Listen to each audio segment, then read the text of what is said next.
चलिए शुरू करते हैं। इरावड में आपका स्वागत है। हमारे द्वारा UP PCS mains answer writing के पेड बैच के यूट्यूब वीडियो आपको उपलब्ध कराए जा रहे हैं। देखने वाली बात है कि हम ऑलरेडी डे 2 तक 6 क्वेश्चन डिस्कस कर चुके हैं। हमने उनके छोटी बड़ी बातों को डिस्कस किया और आपने उनका उत्तर देखा और काफ़ी अच्छा रिस्पॉन्स दिया। आज ये तीसरा डे है। समय न मिलने के कारण हम धीरे-धीरे वीडियो अपलोड कर रहे हैं, पर जल्दी ही सभी वीडियो आपको ऑनलाइन मिलेंगे। इसके अलावा हम यूपी स्पेशल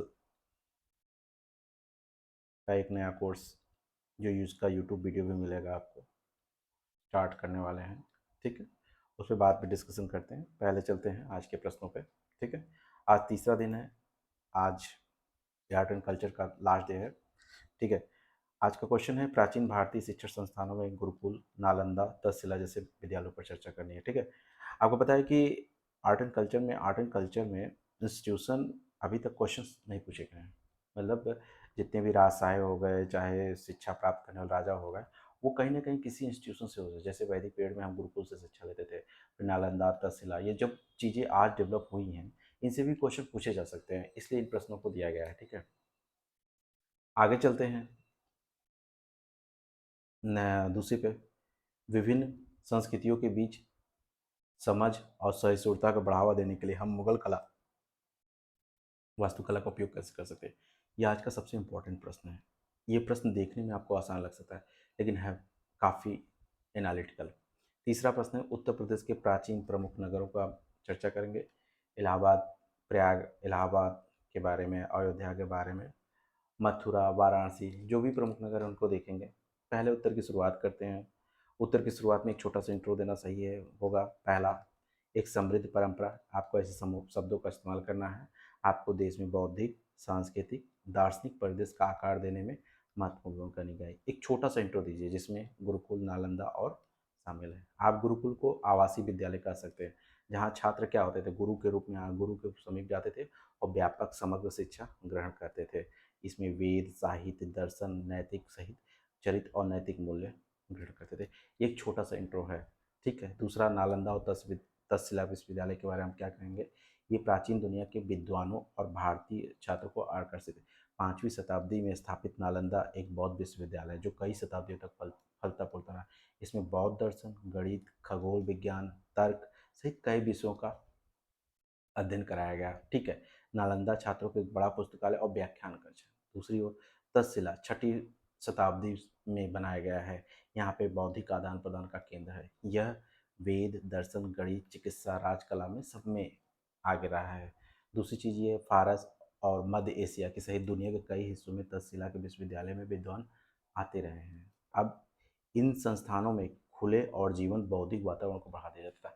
हमने ऊपर 3 लाइन अलग अलग जो चीज़ें पूछी गई उनके बारे में जरूर किया। दूसरा, अब इसमें क्या मेन था, हम इसमें यहाँ पे सोच, बहस, ज्ञान की खोज को प्रोत्साहित किया जाता था। जो शिक्षा दी जाती थी, शिक्षा का ना कोई धर्म होता था, ना कोई जात पात होती थी। सभी संस्थानों में जो शिक्षा दी गई उनके कुछ कॉमन, वहाँ की जो सोच होती थी वो कॉमन होती थी, वहाँ के जो विचार होते थे वो कॉमन होते थे। वहाँ धार्मिक निरपेक्ष की शिक्षा दी जाती थी। ठीक है, जिससे विद्वान बढ़े। इसमें संस्कृत के विद्वान, इसमें विभिन्न संस्कृति विद्वानों को आकर्षित किया, विचारों का आदान प्रदान किया। इन संस्थानों ने शैक्षिक प्रणालियों में व्यक्तिगत और अनुभवात्मक शिक्षा, मतलब आपके इंडिविजुअल और एक्सपेरिमेंटल एक्सपेरिमेंटल शिक्षा को भी जोड़ दिया। यह छात्र को व्यक्तिगत ध्यान प्राप्त करने, सैद्धांतिक अध्ययन के साथ साथ व्यवहारिक प्रशिक्षण भी दिया। इसीलिए आज इनका योगदान है। ऐतिहासिक कारणों का आज प्राचीन संस्थानों का पतन हो गया है, लेकिन इनकी विरासत भारत और अन्य आधुनिक शिक्षा प्रणालियों को प्रेरित करती है। ठीक है, आप प्रश्न की शुरुआत कैसे करेंगे। हमने आपसे पूछा है कि प्रश्न में भारतीय शिक्षा संस्थानों को चर्चा करें, तो आपको एक छोटा सा इंट्रो देना है, बहुत सांस्कृतिक बौद्धिक।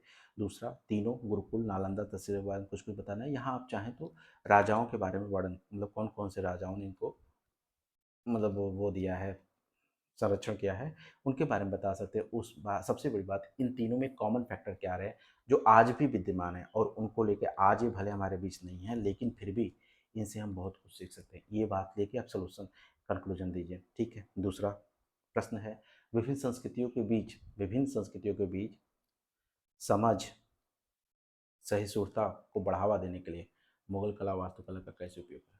हम पिछले 5 सालों से देख रहे हैं कि मुगल कला या जिस भी प्रश्न पूछे गए हैं सब सीधे प्रश्न पूछे गए। हमने यहाँ एक तार्किक प्रश्न दिया है। अब इस तार्किक प्रश्न का उत्तर हम कैसे लिखेंगे, आइए देखते हैं।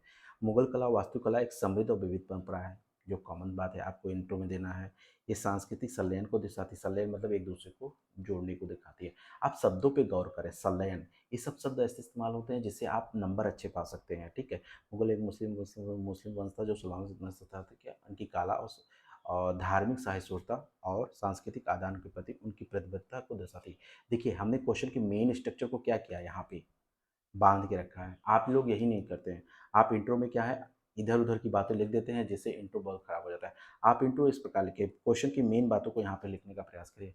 बॉडी पार्ट में आते हैं। बॉडी पार्ट में क्या है, विभिन्न संस्कृतियों को बढ़ावा देने के लिए मुगल कला कई तरीकों से हो सकती है। जैसे इसका उपयोग विभिन्न संस्कृतियों के बारे में शिक्षित करने, मतलब एक दूसरे को जानने के लिए किया जा सकता है। दूसरा, भारतीय साम्राज्य संस्कृति का योगदान दिया। दूसरा, इसका उपयोग जो है विविधता को जश्न मनाने, मतलब एक विविधता को, एकता को पनपने और बढ़ाने के लिए किया गया। तीसरा, इस संस्कृति का उपयोग क्या किया, रूढ़वादी और पूर्वाग्रही को दूर करने के लिए किया गया। अब यहाँ कुछ ऐसे उदाहरण हैं जिससे हम दे सकते हैं। जैसे शिक्षा, हमारे यहाँ शिक्षा जो दी जाती है उसमें भारतीय समाज और संस्कृति का क्या होता है, विभिन्न योगदान होता है। जैसे उदाहरण के लिए, आप वे क्षेत्र के मुगलों द्वारा जो कला वास्तुकला को संरक्षण के बारे में सिखाया जाते, कैसे उन्होंने भारतीय और फारसी दोनों परंपरा को कायम रखा और उसकी प्रेरणा ली। दूसरा, आप उत्सव के रूप में इसका उपयोग कर सकते हैं। आप ये बना सकते हैं कि सांस्कृतिक विविधता का जश्न मनाना, एकता अपनाने की भावना को बढ़ाने के लिए सांस्कृतिक त्योहारों और कार्यक्रमों का उपयोग किया जा सकता है। उदाहरण के लिए, मुगल संगीत और नृत्य का प्रदर्शन कर सकते हैं और मुगल कला वास्तुकला का प्रदर्शन कर सकते हैं। ये क्या दिखा रहा है, ये हमें दिखा रहा है एकता में अनेकता की बात दिखा रहा है। ठीक है, अगला, हम रूढ़िवादिता को अंत करने के लिए मुगल कला का उपयोग कर सकते हैं। ये कुछ बातें अगर आप लिखते हैं, बहुत ज़्यादा नहीं, छोटे छोटे कुछ पॉइंट भी, 2-3 पॉइंट भी लिखते हैं तो आपका उत्तर अच्छा होगा। लास्ट में कंक्लूजन, एक शक्तिशाली उपकरण है, विभिन्न संस्कृतियों के बीच समझ और सहिष्णुता को बढ़ावा दिया। ठीक है, भारतीय संस्कृति के बारे में लोगों को शिक्षित करने, विविधता का जश्न मनाने, रूढ़िवादिता और पूर्वग्रह को चुनौती देकर हम एक से अधिक समावेशी और सहिष्णु दुनिया बना सकते हैं। ठीक है, उत्तर का समापन हुआ। अगले उत्तर की तरफ चलते हैं। उत्तर प्रदेश के प्रमुख प्राचीन नगरों के बारे में, वाराणसी। ठीक है, हम एक वाराणसी जानते हैं, हम अयोध्या जानते हैं, हम मथुरा जानते हैं, हम इलाहाबाद प्रयागराज जानते हैं, हम कन्नौज जानते हैं। ठीक है, उसके बाद आगे चलते हैं, कौन कौन से हैं स्थान हैं, और लखनऊ, हस्तिनापुर, कुशीनगर, ये कुछ स्थान हैं जिनके बारे में हमें चर्चा करनी है। ये सिंपल सा प्रश्न है, आपसे लिखने के पूछा जा सकता है क्योंकि उत्तर प्रदेश स्पेशल में पेपर 5 में ये सिलेबस ऐड हुआ है। तो वाराणसी के बारे में आप लिखेंगे, यह दुनिया के पुराना शहर है, 3000 साल पहले इसका आध्यात्मिक संस्कृति है जो आज भी विद्यमान है। ठीक है, अयोध्या पौराणिक स्थल में डूबा हुआ शहर के बारे में, जिसे हिंदू महाकाव्य रामायण में स्थान दिया गया। ठीक है, राम की जन्मस्थली कही जाती है। मथुरा को आप बताएंगे, मथुरा श्री कृष्ण की जन्मस्थली से जुड़ा हुआ है। आप प्रयागराज को बताएंगे, प्रयागराज गंगा यमुना सरस्वती नदियों का ऐतिहासिक शहर है। यहाँ धार्मिक और सांस्कृतिक समारोह का एक महत्वपूर्ण केंद्र रहा है। कुंभ मेला यहाँ की क्या रही, मोस्ट इम्पॉर्टेंट चीज़ रही है। कन्नौज, आप कन्नौज को मध्य युग काल के दौरान प्रभावशाली का शहर कर सकते हैं। भारत की ईंट की राजधानी है, प्रमुख व्यापारिक केंद्र है, ये लिख सकते हैं। ठीक है, तीसरा, आप हस्तिनापुर को बता सकते हैं। हस्तिनापुर का तो पहले से ही महाभारत में ही वर्णित एक प्राचीन शहर के नाम से है। आप लखनऊ को बता सकते हैं। लखनऊ एक सांस्कृतिक वाणिज्यिक केंद्र है। लखनऊ अपने मुगल काल वास्तुकला और व्यंजन से स्थापित व्यंजन और स्थल के लिए जाना जाता है। वहीं कुशीनगर को आप क्या कर सकते हैं, महात्मा बुद्ध से संबंधित कर सकते हैं। महात्मा बुद्ध, यहाँ महात्मा बुद्ध को परिनिर्माण पाते हैं। तो अगर ये बातें आप यहाँ पे अपने उत्तरों में लिखते हैं, हमने क्या दिया, ये प्रश्न बहुत सिंपल सा है, स्ट्रेट फॉरवर्ड है। आपको एक लाइन लिखना है और ज़्यादा से ज़्यादा इन्फॉर्मेटिव, ये इन्फॉर्मेटिव प्रश्न है, ध्यान रखिएगा, ये इन्फॉर्मेटिव प्रश्न है। ठीक है, इन्फॉर्मेटिव प्रश्न में आप ज़्यादा से ज़्यादा इन्फॉर्मेशन देने का प्रयास करें।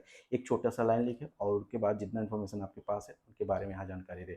एक छोटा सा कंक्लूजन देकर उत्तर को समाप्त करें। ध्यान रखें, उत्तर लिखते वक्त इंट्रो, बॉडी और कंक्लूजन, का बहुत ज़्यादा योगदान होता है। इंट्रो में क्वेश्चन की मेन पार्ट जो होता है उन्हें ज़रूर दिखाएं। बॉडी में क्वेश्चन ये पार्ट्स के संबंधित जितने भी आपके डायमेंशन हो सकते हैं वो दिखाएं। कंक्लूजन में एक फ्यूचरिस्टिक बातें करें। इससे क्या होगा, उत्तर परिपूर्ण हो जाएगा। ये सभी क्वेश्चन 200 वर्ड में लिखे गए हैं। हम आशा करते हैं कि आप इन दिए गए प्रश्नों को उत्तर लिखने का प्रयास कर रहे होंगे या नोट्स बनाते चल रहे होंगे। हम इससे संबंधित डे 4 डे 5 का वीडियो हो सकता है आज ही मिले, फिर भी कोशिश कर रहे हैं। ठीक है, जल्द ही हम आपके सामने यूपी स्पेशल के लिए वीडियो लेके आने वाले हैं और 2024 के आंसर राइटिंग की शुरुआत करने वाले हैं। आप यूट्यूब चैनल सब्सक्राइब किए रहिए। चलिए मिलते हैं नेक्स्ट वीडियो में। धन्यवाद।